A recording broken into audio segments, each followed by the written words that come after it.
धीमहि धियो यो नः प्रचोदयात् स्वाहा इदं गायत्रीदं नामम्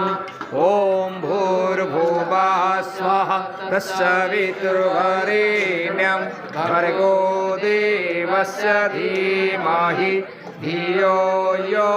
नः प्रचोदयात् स्वाहा इदं गायत्रीदं नामम् ॐ भूर्भुवः स्वः तत्सवितुर्वरेण्यं भर्गो देवस्य धीमहि धियो यो नः प्रचोदयात् स्वाहा इदं गायत्रीदं नामम् ॐ भूर्भुवः स्वः तत्सवितुर्वरेण्यं भर्गो देवस्य धीमहि धियो यो नः प्रचोदयात् स्वाहा इदं गायत्रीदं नामम् ॐ भूर्भुवः स्वः तत्सवितुर्वरेण्यं भर्गो देवस्य धीमहि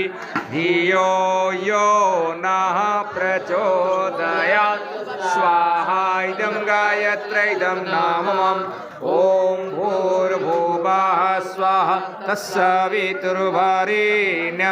भर्गो देवस्य धीमहि धियो यो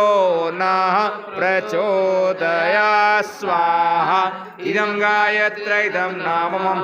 ॐ भूर्भुवः स्वः तत्सवितुर्वरेण्यं भर्गो देवस्य धीमहि धियो यो नः प्रचोदयात् स्वाहा इदं गायत्रीदं नामम् ॐ